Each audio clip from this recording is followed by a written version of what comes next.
sais, toi une bûche, moi t'expliquer ça bien comme il faut. Ah ouais, c'est parti.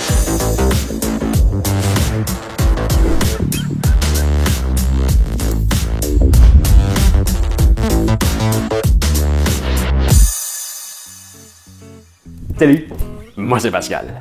Et aujourd'hui, vidéo spéciale sur le français québécois.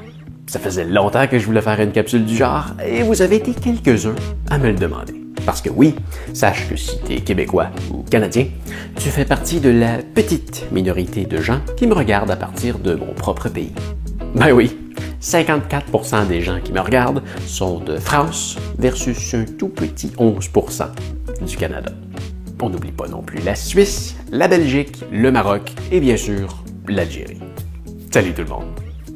Tout ça pour dire que quand même, ça fait 89% des gens qui m'écoutent qui trouvent mon accent plutôt amusant.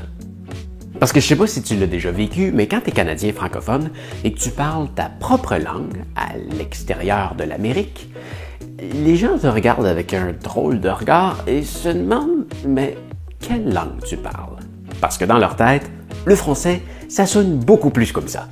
Alors du coup, ils peuvent vraiment pas se douter que tu parles français quand tu parles de même. Ça m'est arrivé quand même quelques fois quand j'ai voyagé avec Simon. Quand on rencontrait des gens, on leur parlait en anglais, mais entre nous, on se parlait quand même en français. Et j'ai souvent remarqué des gros points d'interrogation dans le visage des gens qui m'entendaient parler quand on avait une discussion entre nous. Alors aujourd'hui, je te fais un petit cours de français québécois / canadien, parce que oui, il n'y a pas juste au Québec qu'on parle français. Je pense entre autres aux Français ontariens qui parlent pas mal comme nous autres. Il y a aussi des gens qui parlent français dans tout l'Ouest canadien. Une petite population, mais quand même, il y a beaucoup de gens qui parlent français à l'extérieur du Québec. Il y a aussi tout le côté acadien, mais là, on parle vraiment pas de la même façon. Et aujourd'hui, dans mon cours de français québécois, contrairement à peu près tout ce que tu peux trouver sur Internet, je vais éviter de parler des mots d'église. Ben oui, parce que c'est à peu près la première chose à laquelle les étrangers font allusion quand ils parlent du français québécois, et je trouve ça vraiment désolant. Le français québécois, tu vas voir, c'est beaucoup plus riche que ça. La première grande différence, c'est au niveau d'où on le parle dans la bouche. Je ne sais pas si c'est une impression, mais quand je vous entends parler en Europe, j'ai l'impression que vous parlez tout au bout de la bouche, juste derrière les lèvres. Alors qu'au Québec, ça se passe plus au centre de la bouche. Mais juste ça, je pense que ça donne déjà la moitié de l'accent. Bon, maintenant, on va décortiquer l'autre moitié. Et tu vas voir, là c'est beaucoup plus compliqué. Premièrement ici, on a le réflexe de raccourcir une bonne partie de nos mots et de nos phrases. Par exemple, je ne sais pas. Au premier degré, on peut déjà faire sauter le ne. Il fait combien dehors? Je sais pas.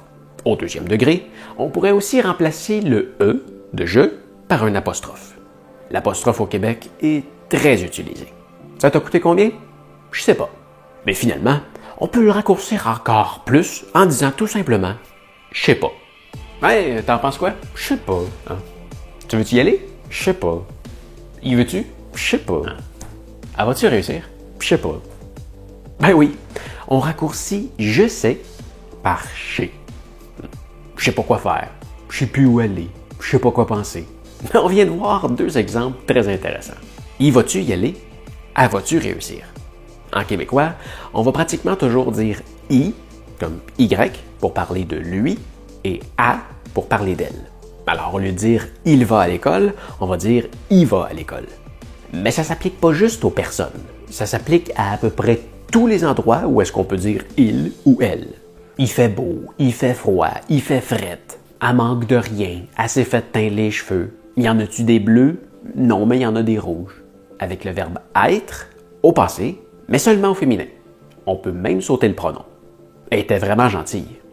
Elle était toujours à l'heure. Elle était pas là. Pour parler de soi, on va toujours couper ça en J' ou en M'. Je suis allé, j'suis allé. J'en ai marre, j'suis tanné. Je trouve ça drôle, je trouve ça drôle. Je suis innocent, j'suis innocent. Je ne vais pas faire ça, moi pas faire ça. Je vais y aller, moi y aller. Je vais essayer, moi essayer. Par contre, quand tu t'adresses à quelqu'un, tu peux simplement dire « t'es » au lieu de « tu es » ou « es-tu ». T'es pas sérieux, t'es vraiment rapide. T'es mon idole. T'es vraiment bon. T'es-tu fâché? T'en viens-tu? Ah, tu vois, ça aussi, c'est un bel exemple. Tu. Le mot tu en québécois, c'est pas seulement la deuxième personne du singulier. Ça sert aussi à poser une question. Par exemple, au lieu de dire est-ce que t'en veux, on va dire t'en veux-tu? Ou y mouilles-tu dehors? Non, mais on est-tu bien? Non, mais as-tu rien à faire, elle? Est-ce que c'est froid? Oh, ça c'est un bel exemple. Comme est-ce que est la question, on peut le remplacer par tu. C'est va devenir un simple S apostrophe qu'on va aller placer devant le tu. Alors, est-ce que c'est froid devient c'est-tu froid? Ou pour faire encore plus québécois, on pourrait même dire c'est-tu frette? C'est-tu chaud? C'est-tu là? Je le sais-tu? Tu t'es-tu fait mal? T'es-tu correct? Ça se peut-tu? T'as-tu faim? On prononce jamais la lettre L dans le mot plus. Alors, au lieu de dire j'en peux plus, on va tout simplement dire je peux plus. Ou encore l'expression je suis plus capable. Tu sais devient t'sais.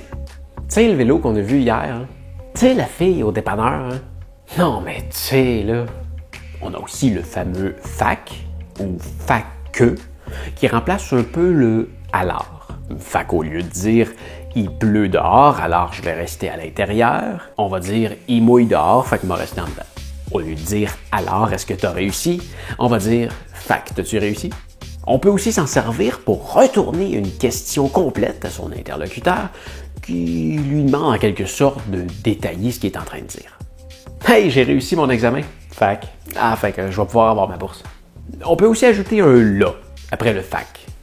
Comme dans Bob a pogné un flat sur son vélo, fait que là, on a arrêté. Alors, on fait quoi? Fac là, on fait quoi? Alors, combien ça va coûter? Fait que là, ça va faire combien? Et ce qui nous amène à parler d'argent. On est aussi très diminutif quand on parle d'argent. Et ça me surprend toujours quand j'entends un Français dire « Et ça va faire 2,48 €, s'il vous plaît. » Au Québec, on dirait tout simplement 2,48 $, s'il te plaît. À moins que le montant soit sans virgule ou inférieur à 1 $, eh bien, on ne prononcera jamais le mot « dollar » et encore moins « centime ». On pourrait par exemple dire « ça coûte 5 $». Mais encore là, on aurait plus tendance à dire 5 piastres. Probablement familier avec piastre, une devise éteinte depuis longtemps, alors que j'ai aucune idée d'où ça vient. Ou on pourrait parler de 25 cents, probablement familier de cent en anglais. Alors, on peut dire 2 piastres ou 48 cents, mais si on les met ensemble, ça fait 2,48 $. En québécois, si je dis 2,48 $, c'est évident que je parle d'argent, j'ai même pas besoin de le mentionner. Ah ouais. Ah, ça, c'en est un le fun. Ah ouais, ça peut être utilisé de toutes sortes de façons. Par exemple, quand tu es tanné d'attendre après quelqu'un, tu peux lui dire « Ah ouais, viens-t'en » ou encore juste « Ah ouais, là ». Ça peut aussi être utilisé comme encouragement. « Ah ouais, lâche pas »« Ah ouais, t'es capable »« Ah ouais, ah ouais, ah ouais » Marde. On l'utilise partout. Marde comme dans merde. Ouais, un excrément. Comme au lieu de dire que c'est de mauvaise qualité, on va dire que c'est de la marde. Ou ça vaut pas de la marde. Je suis dans le pétrin, je suis dans la marde. C'est le comble, c'est le bout de la marde. T'es vraiment très excité, t'es fou comme de la marde. Quand quelque chose est vraiment très rare, on va dire c'est rare comme de la marde de pape. Et pour parler d'un salopard, on va dire de lui que c'est un mangeur de marde. Au lieu de dire tant pis, on va dire simplement de la marde. Tant pis pour lui, il s'arrangera tout seul. De la marde, il s'arrangera tout seul. Le fameux « pis ». On peut d'abord s'en servir de diminutif de « et puis », comme dans « je suis allé au magasin puis j'ai acheté une pomme ».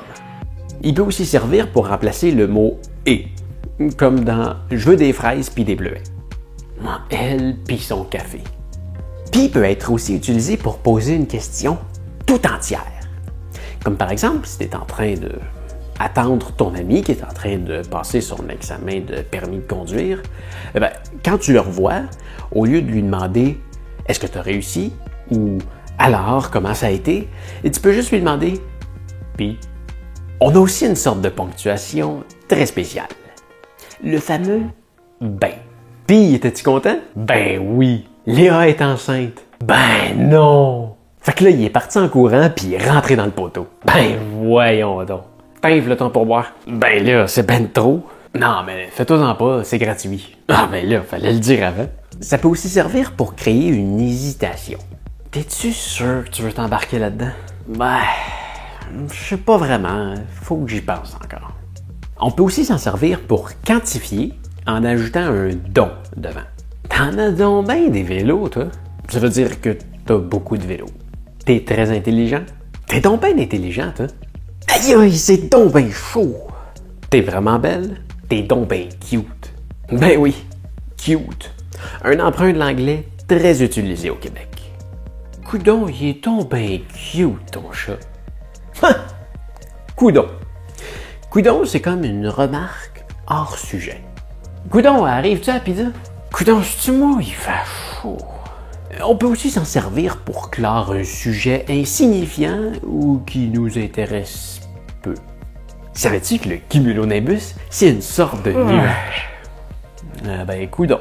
Correct va souvent remplacer OK. Ah, tu t'es blessé, t'es-tu correct? En tout cas, merci pour tout. 50$, c'est correct? Hey, j'ai plus le temps, là. C'est-tu correct si on remet ça la semaine prochaine? Hey, tu peux-tu croire que c'est dopé avant la course? Il est vraiment pas correct. Une autre façon de dire correct, ce serait pas pire. Pas pire, c'est passable. C'est pas mauvais, mais c'est pas bon non plus. Hey, comment tu le trouves, mon vélo? Ah, il est pas pire. Es-tu bonne, ma tarte? Ouais, elle est pas pire. Puis, pas pire. Si on retourne dans les raccourcis, on retrouve aussi le CHU, ou juste CH pour je suis. Au lieu de dire je ne suis pas capable, on va dire je suis pas capable ou je suis pas capable. Je ne suis plus là, je suis plus là. Je suis certain que c'est beau. Je suis sûr que c'est beau. Pour faire changement, il y a aussi des mots qu'on allonge, comme toutes, qu'on utilise autant au féminin qu'au masculin. Tu veux-tu un beigne au chocolat, à l'érable ou fourré à la fraise? Ouais, je les prends toutes. Tout ça, tu vas pas tout manger ça. On peut pas tout avoir dans la vie. Et le contraire de tout, c'est pantoute, qui veut dire pas du tout. T'aimes-tu ça? Pantoute. Tu le savais-tu? Pantoute. Tu sais qui est un raccourci de tu sais. Alors, plutôt que de dire tu sais la voiture de ton ami, on va dire tu sais là, le char à ton chum. Tu sais là, le pont qui traverse la rivière. Tu sais là, la maison avec la porte bleue. Là. Le verbe écœurer peut vraiment rendre les étrangers confus. Par exemple, tu m'écœures ou ça m'écœure, c'est très négatif. Par contre, si tu me demandes comment j'ai aimé ton souper et que je te réponds que c'était écœurant, c'est probablement le plus beau compliment que je pouvais te faire. Hey, était-tu bon le spectacle du Cirque du Soleil? Ah ouais, il était vraiment écœurant. Ok, on révise un peu. J'étais allé au dépanneur, j'ai acheté du pain et des jujubes. En revenant, j'ai fait un flat. Le towing est venu m'arranger ça. À cette heure, tout est correct, mais on va m'ébâcher sur le divan. T'as-tu compris? J'étais allé au dépanneur. Je suis allé au dépanneur. Et le dépanneur, on y reviendra plus tard. J'ai acheté du pain et des jujubes. J'ai acheté du pain et des jujubes. En revenant, j'ai fait un flat. Un flat, c'est une crevaison. Le towing est venu m'arranger ça. Le towing, c'est une remorqueuse. Alors, la remorqueuse est venue réparer ma crevaison. À cette heure que tout est correct, il m'en va m'ébâcher sur le divan. Maintenant que tout est beau, je vais m'étendre sur le sofa. Oui, au Québec, on ne s'étend pas. On s'évache. Ok, on continue avec un peu de vocabulaire. Le verbe niaiser.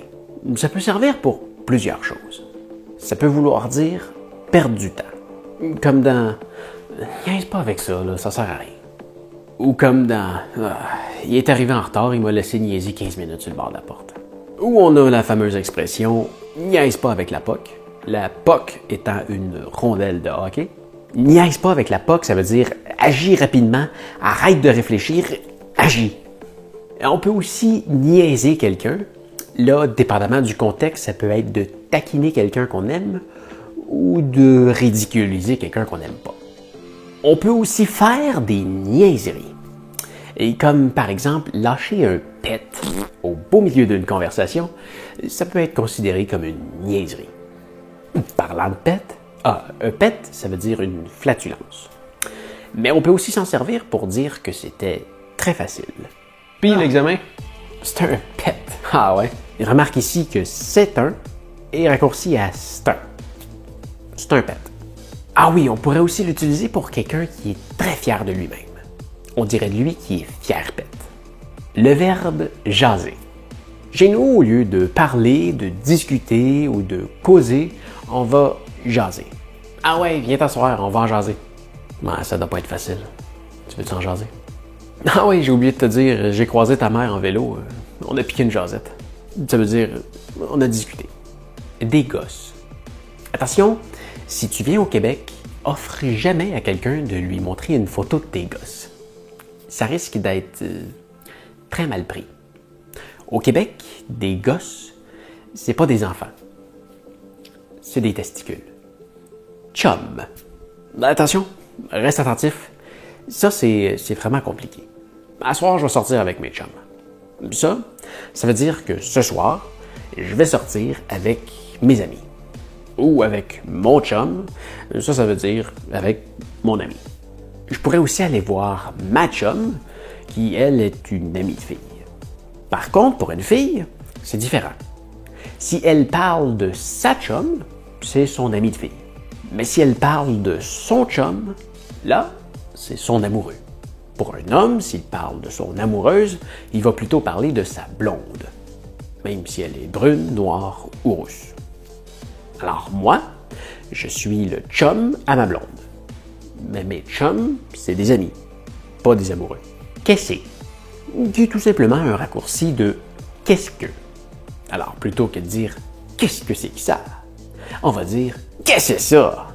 Mouille. Au Québec, il pleut pas. Il mouille. Et c'est Grégory qui me l'a fait remarquer. Et quand il pleut vraiment très fort, on va dire qu'il mouille à boire de bout. Mouille à boire de bout. Ça veut dire qu'il mouille vraiment, vraiment fort. Dans le sens que tu pourrais boire comme ça, sous la pluie. Voilà. Il mouille à boire de bout. Épicerie. Ce mot-là, je ne l'ai jamais entendu en Europe. Je pense que vous appelez ça des supermarchés. Et l'épicerie, c'est l'endroit où on achète tout ce qu'on mange. Les conserves, les produits frais. Les meilleures épiceries ont même une poissonnerie, une boulangerie et même un boucher à l'intérieur des mêmes quatre murs pour avoir des produits bien frais sur place. On achète alors tout au même endroit. On a aussi les dépanneurs. Les dépanneurs, ça, c'est un petit commerce local où tu peux retrouver vraiment de tout. Généralement, si tu habites en ville, il y en a au moins 2 dans un rayon d'1 kilomètre autour de chez toi. Tu peux y acheter des chips, des bonbons, des sandwichs, des boissons fraîches, des sludges, du tabac, de l'alcool, des billets de loterie, des journaux, des cartes routières, du lait, du pain, des muffins et vraiment un paquet d'autres affaires. C'est aussi là qu'on achète notre essence. Au Québec, c'est vraiment rare que tu vas voir une station-service vendre seulement de l'essence. Les stations-service, c'est les dépanneurs, c'est jointés ensemble, la plupart du temps. Les meilleurs dépanneurs vont même être jointés à un restaurant. Bon, on va maintenant enchaîner avec les expressions. Tire-toi une bûche. Ben ouais, tire-toi une bûche. Tire-toi une bûche. Qui veut dire assis-toi. Qui remonte probablement à l'époque des bûcherons qui s'assoyaient sur des bûches. Donc, tire-toi une bûche. Généralement, quand quelqu'un t'invite à te tirer une bûche, ça prend pas tête à Papineau pour comprendre que tu vas rester assis longtemps. Ça prend pas la tête à Papineau. Papineau, c'était un politicien dans les années 1800 qui était réputé pour sa grande intelligence. Mais alors, quand on dit que ça prend pas la tête à Papineau pour comprendre quelque chose, ça veut dire que tu n'as pas besoin d'être très très intelligent pour comprendre, c'est relativement simple. À moins que tu ne sois pas le crayon le plus aiguisé de la boîte. Ça, c'est une expression qu'on utilise pour parler de quelqu'un de vraiment niaiseux, ou du moins qui se démarque par sa stupidité parmi un groupe. D'où le crayon le moins aiguisé de la boîte. Avoir les mains pleines de pouces. Et si tu as de la misère à te figurer comment c'est possible, eh bien, c'est juste une façon figurée de dire qu'une personne est maladroite. Quelqu'un qui échappe tout, qui casse tout, qui fait toujours des accidents, ben on pourrait dire « Coudon, t'as-tu les mains pleines de pouces? » À ne pas confondre avec broche à foin. On dit broche à foin pour désigner un objet ou un travail exécuté de piètre qualité. Un plancher tout croche, des coulisses de peinture sur les murs, un objet que tu as peur de toucher tellement il semble fragile par sa mauvaise construction. Les gens qui travaillent en broche à foin le font souvent par paresse ou par hantise, parce qu'ils ont hâte d'avoir terminé le travail le plus rapidement possible au détriment de la qualité. Ben voyons donc, ça n'a pas de bon sens, ils t'ont fait une belle job de broche à foin.